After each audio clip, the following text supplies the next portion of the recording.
Mon jeune frère a souri d'un air suffisant. Aujourd'hui, c'est une fête de famille. Pourquoi es-tu même venu, a-t-il dit, en pleine fête de Noël? Mes parents ont agi comme s'ils n'avaient rien entendu. Ma fille m'a regardé, embarrassé. J'ai simplement dit, d'accord, puis j'ai pris sa main et je suis parti. 30 minutes plus tard, leurs visages sont devenus blêmes. S'il te plaît, ne. Mon jeune frère a souri d'un air suffisant en plein milieu du dîner de Noël. Aujourd'hui, c'est une fête de famille. Pourquoi es-tu même ici? Je suis Chloé Dubois. Cela m'a frappé dès que j'ai franchi la porte. Le sapin de Noël était illuminé, les cadeaux empilés, 2 douzaines de parents affichant de faux sourires, et le champagne coulait à flots. Et il se tenait là, une coupe à la main, parlant assez fort pour que tout le monde dans la pièce puisse l'entendre. Ma fille de 9 ans, Léa, s'est figée à côté de moi, sa petite main serrant la mienne jusqu'à me faire mal. Maman a baissé les yeux vers le sol. Papa a pris une autre gorgée et s'est détourné. Je n'ai pas crié. Je n'ai pas fait de scène. J'ai regardé Léa, j'ai souri aussi calmement que possible et j'ai dit, très bien, ma chérie. Allons-y. 5 minutes plus tard, nous étions de retour dans la voiture, le chauffage à fond. Pendant qu'elle bouclait sa ceinture de sécurité, j'ai ouvert l'application de la BNP Paribas, j'ai transféré les derniers 2800 € de notre compte joint, celui auquel j'avais contribué pendant des années, et j'ai cliqué sur « Clôturer le compte ». Solde, 0. 30 minutes après notre départ, leurs vrais visages ont commencé à se montrer. Et ce qui s'est passé ensuite leur a fait regretter chaque mot qu'ils avaient prononcé. Si vous avez déjà été traité comme le distributeur automatique de billets de la famille, mettez un « j'aime » et abonnez-vous. Croyez-moi, vous voudrez voir comment cela se termine. 15 minutes plus tard, nous étions déjà à mi-chemin de la maison, les lumières de Noël de leur rue se réduisant à de minuscules points rouges et verts dans le rétroviseur. Le temps que je tourne dans notre tranquille impasse de Versailles et que je coupe le moteur, mon téléphone était en surchauffe totale, 37 appels manqués, 22 de Thomas, 10 de maman, 5 de papa. Je n'avais pas besoin d'écouter un seul message vocal pour savoir ce qui les avait mis en colère. Le premier texto de Thomas a illuminé l'écran de verrouillage avant même que je détache la ceinture de Léa. « Qu'est-ce que diable as-tu fait au compte ?» J'ai porté ma fille à l'intérieur, j'ai verrouillé la porte derrière nous et j'ai laissé tomber mes clés sur le comptoir. Léa n'avait pas lâché ma main depuis que nous avions quitté leur maison. Elle portait toujours la robe en velours rouge que j'avais repassée ce matin-là, celle avec le petit col blanc qu'elle avait choisi elle-même parce qu'elle voulait être belle pour grand-mère. Je me suis assise sur le canapé. Elle a grimpé à côté de moi sans un mot. Le téléphone continuait de vibrer contre la table basse comme un frelon en colère. Un autre texto de Thomas, tout en majuscule, « Appelle-moi tout de suite ». J'ai enfin expiré. 9 ans. C'était le temps que j'avais passé à être le plan de sauvetage personnel de la famille. Tout a commencé en 2016. Thomas avait 24 ans et était soi-disant, enfin sérieux, au sujet de son BTS. Chaque premier du mois, j'envoyais 1100 € directement sur son compte, avec la mention « frais de scolarité ». Il a abandonné à l'automne, s'est réinscrit au printemps, puis a de nouveau abandonné avant l'été.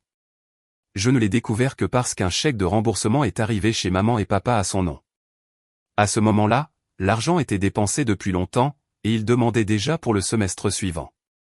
2019 a été l'année où les jeux d'argent sont devenus incontrôlables. Paris sportif en ligne, 13 000 € de dette en moins de 4 mois. Les agents de recouvrement ont commencé à appeler sur la ligne fixe de mes parents à 2h30 du matin. Papa me transférait les messages vocaux comme si c'était mon travail de nettoyer les dégâts de son fils. C'est ton petit frère, Chloé. Règle ça.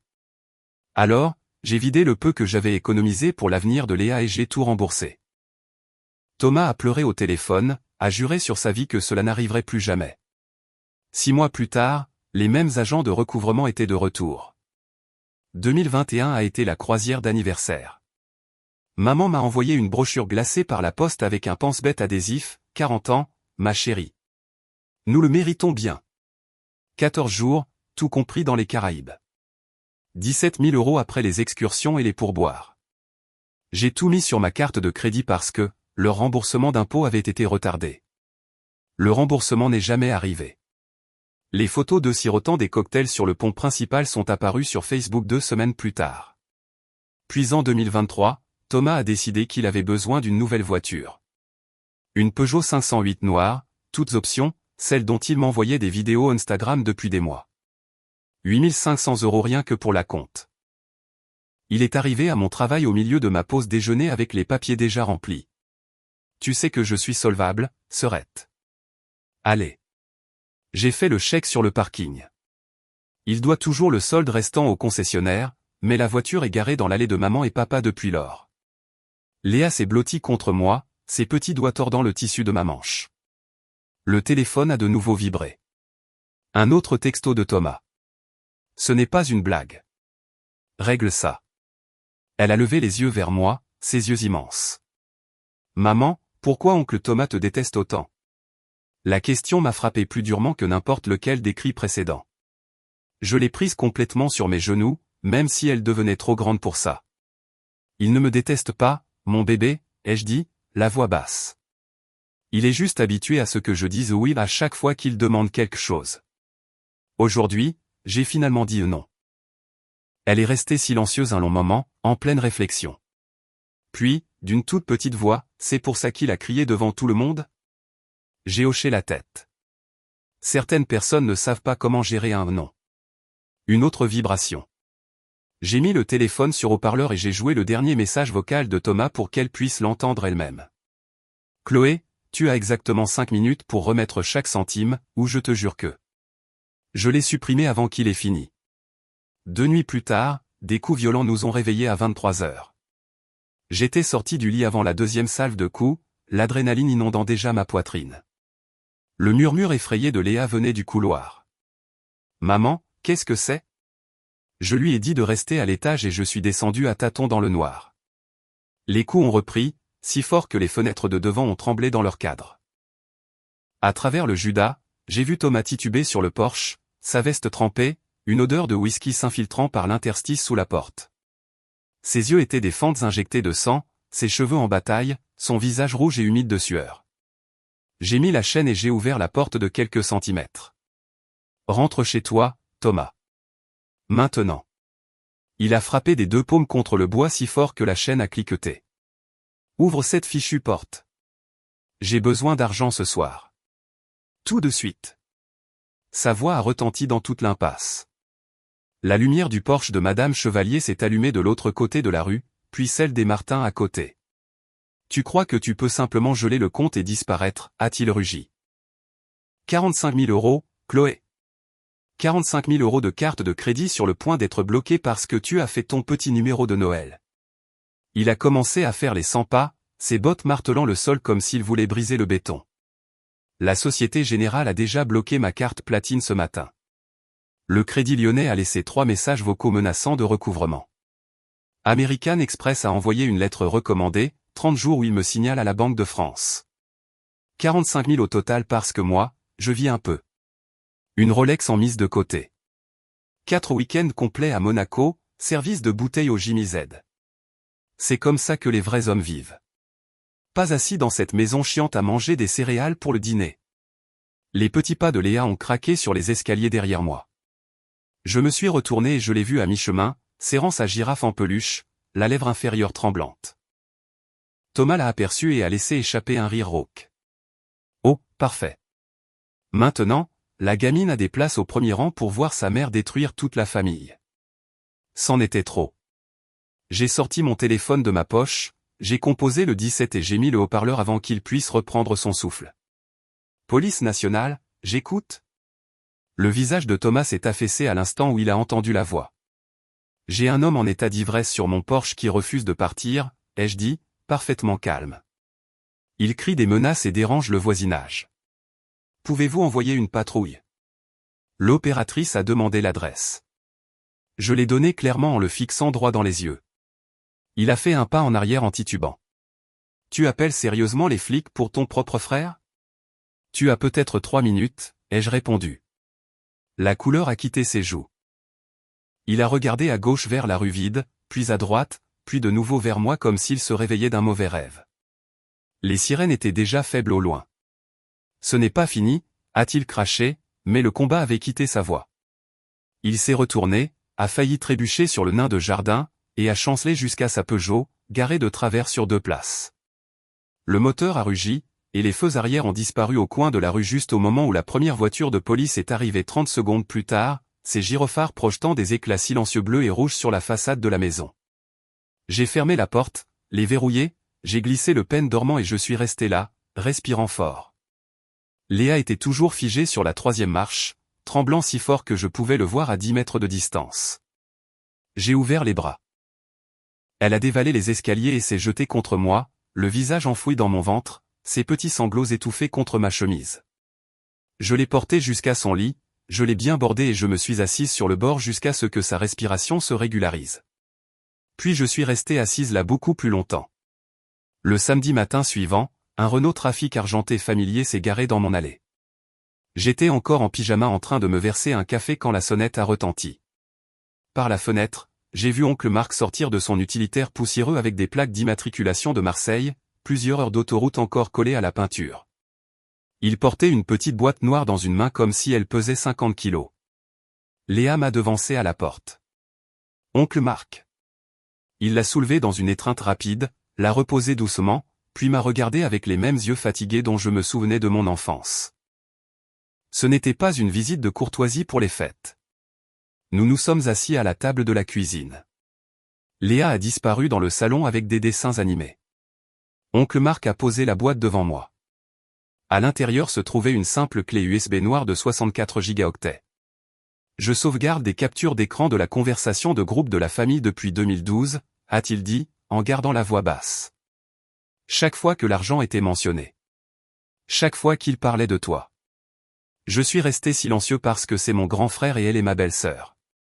Mais après ce qui s'est passé le jour de Noël, je ne pouvais plus me regarder dans le miroir. J'ai branché la clé sur mon ordinateur portable. Un dossier s'est ouvert, 2012 à 2024. Des milliers d'images, organisées par année. Il a pris le pavé tactile et a cliqué lui-même sur la première. Maman sur une plage à La Réunion, un chapeau de soleil géant, un immense sourire. Légende de mars 2022, vivre le rêve à La Réunion. Dieu merci, Chloé est encore trop stupide pour arrêter d'envoyer de l'argent chaque mois. Ensuite, Thomas appuyé contre la Peugeot noire garée dans l'allée de maman et papa, les pouces en l'air. Légende, grande sœur, toujours le meilleur distributeur de billets de la région. Une autre, papa transférant une demande Lydia de 2000 € de la part de Thomas avec le message, dis à ta fille de payer. De toute façon, elle n'a pas de mari pour lui dire non. J'ai fait défiler par moi-même. La Réunion encore, 2019. Maman en robe à fleurs lors d'une fête locale. Chloé a encore couvert tout le voyage. Certaines personnes n'apprennent jamais. Un fil de discussion de l'année dernière où j'avais manqué un virement parce que Léa avait eu besoin de soins dentaires d'urgence. Maman a écrit, je suppose que la petite bâtarde pense qu'elle peut garder notre argent maintenant. Thomas a répondu avec une série d'émojis riorés, laisse-la essayer. Elle finira par céder. Puis celle qui m'a serré la gorge. Un message de papa daté d'il y a exactement 3 ans. Chloé est l'erreur de la famille. Mère célibataire, pas d'homme, pas d'avenir. Si elle disparaissait demain, personne ne le remarquerait même. Oncle Marc a laissé le silence s'installer. Le rire de Léa devant ses dessins animés flottait depuis la pièce voisine, complètement inconsciente. J'ai imprimé les 100 pires pages dans l'ordre, a-t-il dit. Date, horodatage, rien d'ajouté, rien de retiré. Tout est là, brut. J'ai refermé le couvercle de l'ordinateur portable. Mes mains étaient glacées. Pourquoi maintenant, ai-je réussi à articuler? Il s'est frotté la nuque, exactement comme le fait papa quand il est acculé. Parce que j'ai 61 ans, et j'en ai fini de prétendre que mon frère n'est pas une sangsue. Parce que cette petite fille qui colorie là-bas mérite de grandir en sachant que sa mère n'est pas le problème. Et parce que si je me tais un jour de plus, je suis tout aussi coupable qu'eux. Il a tendu la main sur la table et a couvert ma main tremblante de la sienne. Tu n'as jamais été l'erreur, Chloé. Jamais. Nous sommes restés comme ça jusqu'à ce que Léa arrive en demandant du jus de pomme. Oncle Marc le lui a versé lui-même, lui a ébouriffé les cheveux, puis s'est levé pour partir. Garde la clé, a-t-il dit à la porte. Fais 3 copies. Sauvegarde-la en ligne. Tu auras besoin de chaque capture d'écran. 9 jours après Noël, mon téléphone a sonné à exactement 9 h du matin, affichant BNP Paribas Service Fraude. J'étais en train de verser un bol de choc à pic à Léa quand l'appel est arrivé. J'ai répondu sur haut-parleur pour pouvoir continuer à remuer le lait. Ici Marie Garcia de l'équipe de prévention de la fraude. Est-ce que je parle bien à Chloé Dubois? Oui, c'est bien Chloé. Nous vous contactons concernant 3 demandes de cartes de crédit distinctes soumises en utilisant vos informations personnelles au cours des dernières 48 heures. Toutes les 3 ont été automatiquement refusées par notre système, mais nous avons besoin d'une vérification immédiate. Ma cuillère s'est arrêtée en l'air. Quel genre de demande? Marie n'a pas hésité. Demande numéro 1, carte Visa premier, limite de crédit de 14 000 € demandée. Demande numéro 2, American Express Gold Card, aucune limite de dépenses prédéfinie demandée. Demande numéro 3, Mastercard Platinum, limite de 18 500 € demandée. Toutes les 3 contenaient votre numéro de sécurité sociale complet, votre date de naissance et une adresse enregistrée à votre nom en 2018. Avez-vous soumis l'une de ces demandes? J'ai posé le bol assez fort pour que du lait éclabousse le comptoir. Léa a levé les yeux, confuse. Non, ai-je dit. Je n'ai fait aucune demande. C'est exactement ce qui a déclenché l'alerte, a-t-elle répondu. 3 cartes à haute limite en moins de 60 minutes est un schéma classique d'usurpation d'identité. Pouvez-vous venir à l'agence de Versailles aujourd'hui pour que nous puissions déposer un rapport officiel d'usurpation d'identité en personne? Plus vite nous documentons cela, moins les dégâts seront importants. Je lui ai dit que je serais là dans l'heure. J'ai déposé Léa chez sa meilleure amie avec une excuse rapide à propos d'un rendez-vous surprise chez le dentiste, puis j'ai conduit directement à la banque. Marie m'a accueilli dans un petit bureau vitré derrière les guichets. Elle était plus jeune que je ne l'imaginais, une queue de cheval soignée, un badge accroché à un blazer marine. Elle a fait glisser le dossier standard d'usurpation d'identité sur le bureau. Les demandes apparaissent déjà sur vos relevés. Quiconque a fait cela a utilisé une image scannée de votre ancienne carte d'identité et votre numéro de sécurité sociale complet. De 2018, est-ce que cette année signifie quelque chose pour vous? Bien sûr que oui.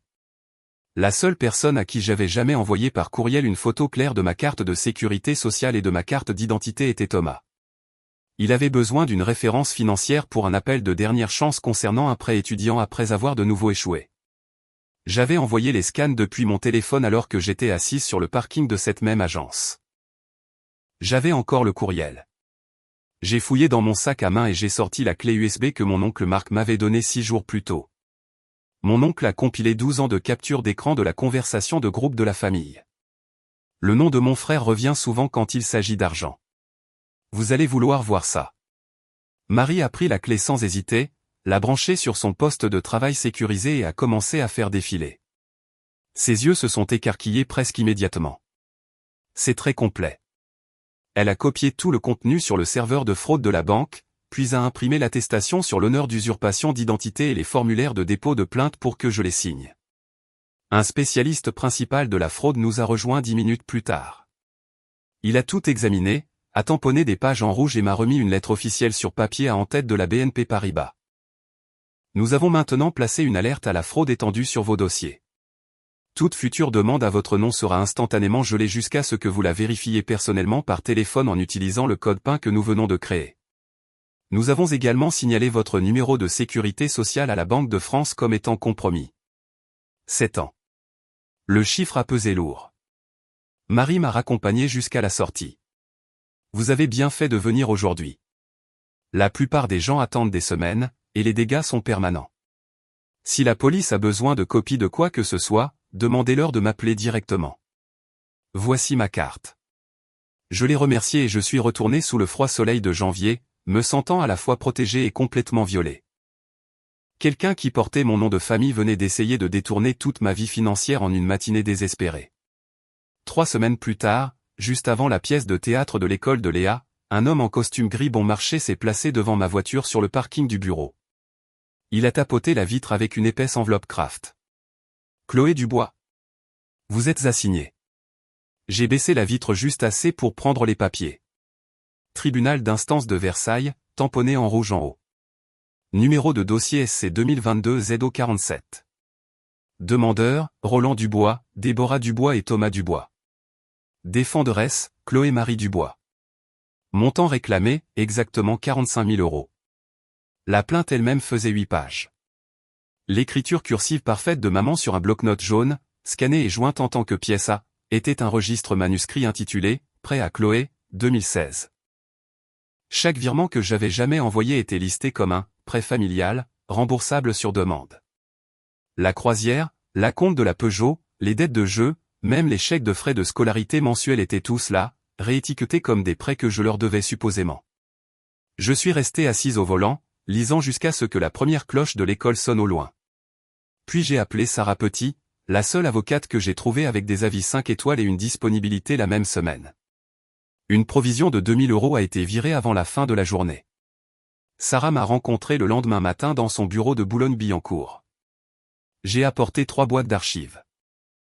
Elle a tout déversé sur la table de conférence, 107 pages de relevés bancaires, de confirmation Lydia, d'historique de virement, la clé USB complète de l'oncle Marc imprimée en couleur, des captures d'écran des albums de la réunion de maman avec les dates exactes, la facture de l'hôtel de Paris-Monte-Carlo de Thomas montrant une charge de 10 500 € sur la chambre, le reçu d'achat de la fausse Rolex d'un bijoutier de la place Vendôme à Paris, les cartes d'embarquement de la croisière MSC2. Papa avec ma carte de crédit indiquée comme payeur. Sarah a lu la plainte une fois, puis a éclaté de rire. Il pense vraiment qu'au tribunal d'instance, il n'y a pas de communication de pièces et pas de conséquences. La justice française autorise toujours la présentation de preuves complètes, et les juges détestent les intimidateurs. Nous allons transformer cela en leur pire décision financière de tous les temps. Nous avons travaillé tous les soirs après que Léa soit allée se coucher. J'ai tout imprimé en couleur, perforé, ongleté et surligné.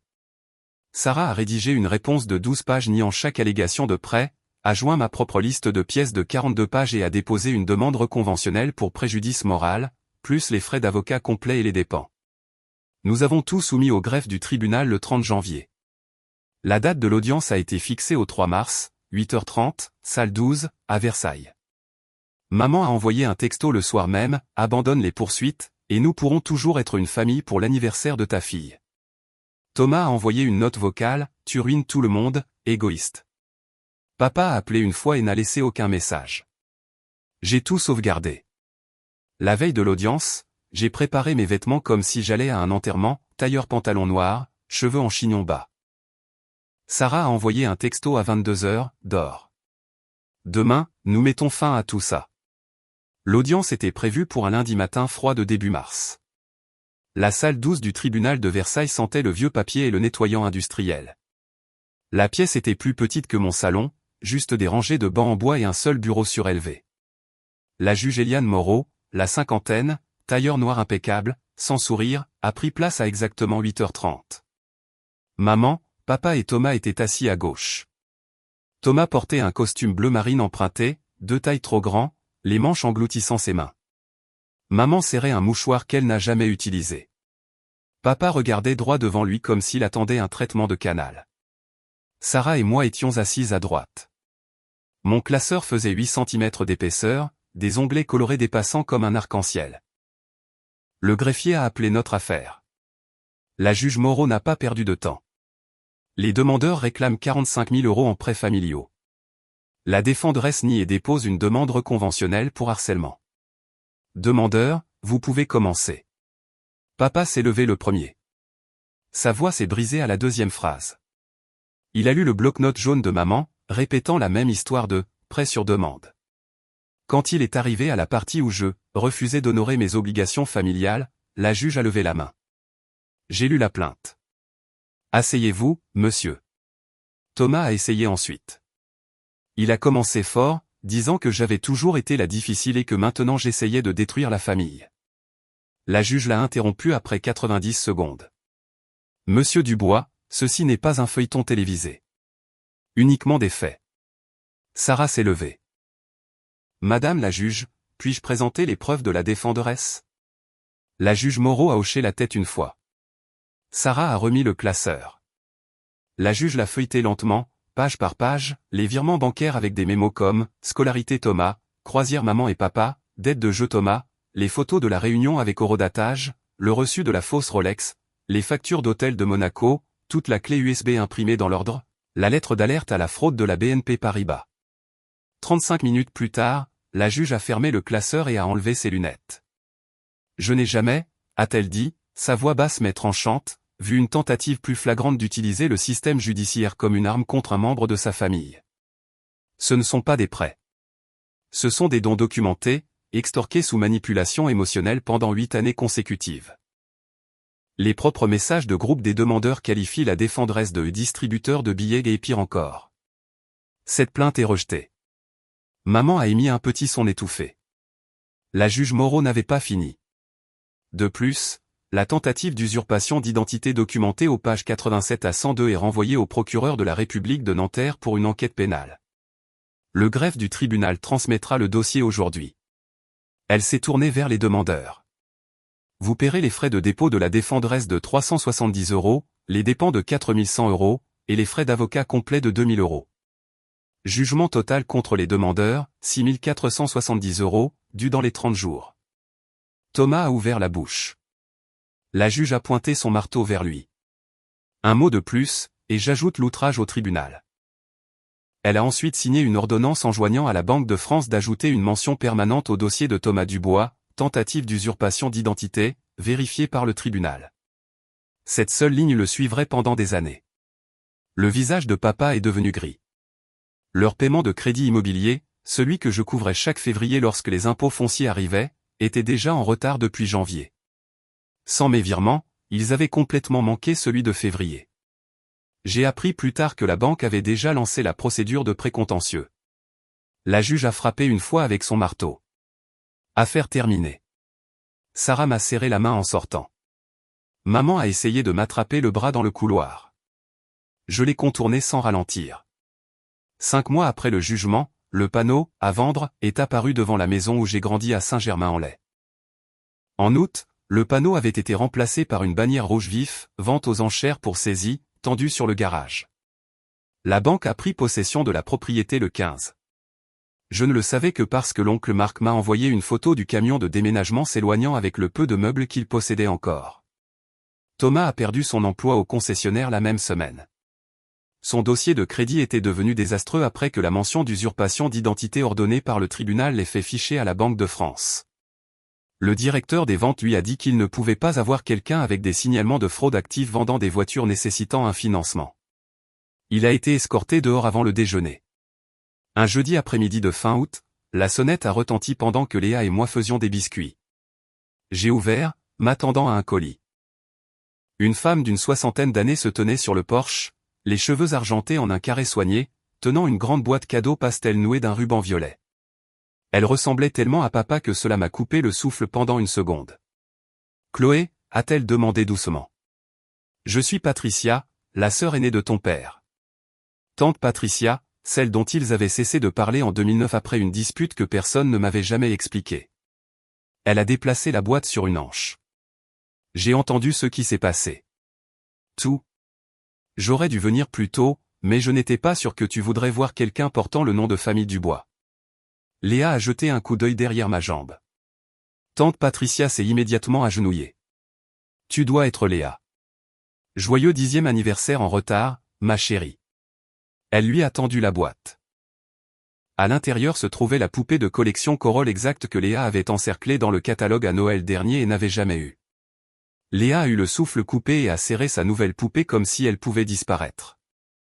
Les yeux de tante Patricia se sont remplis de larmes, mais elle a souri. Nous sommes allés dans le salon. Elle s'est assise sur le canapé, les mains jointes sur ses genoux, et m'a dit qu'elle avait suivi l'affaire judiciaire en ligne via les archives publiques. Lorsque l'avis de saisie a été publié, elle a décidé que 16 ans de silence suffisaient. Je suis partie en 2009 parce que je voyais ce qu'il te faisait, même à l'époque, a-t-elle dit. J'ai dit à ton père que s'il continuait à traiter sa fille comme un compte bancaire, c'était fini pour moi. Il les a choisis à ma place. Je suis désolée de ne pas m'être battue plus fort pour toi. Léa a grimpé entre nous avec la poupée et a écouté tranquillement pendant que tante Patricia racontait des histoires sur papa quand il était petit, sur les voyages de camping en famille avant que tout ne devienne toxique, sur la grand-mère que je me souvenais à peine et qui aurait détesté ce que son fils était devenu. Quand les biscuits ont fini de cuire, nous les avons mangés tièdes à la table de la cuisine, du chocolat étalé sur les joues de Léa. Tante Patricia a pris une centaine de photos avec son téléphone, promettant d'envoyer des copies. Avant de partir, elle m'a serré si fort dans ses bras que j'ai senti 16 ans de distance disparaître. Chaque fois que tu as besoin d'une famille, a-t-elle murmuré, une vraie famille, appelle-moi. Elle est partie en voiture juste au moment où le soleil se couchait, orange, sur l'impasse. Léa et moi nous sommes blottis sur le canapé ce soir-là, sa nouvelle poupée entre nous, regardant un film que nous avions vu une douzaine de fois. Mon téléphone est resté silencieux. Pas de texto haineux, pas d'appel manqué, pas de demande. Pour la première fois en 8 mois, nous avons ri jusqu'à en avoir mal au ventre. Et ce fut la dernière fois que quelqu'un de l'ancienne vie frappa à ma porte.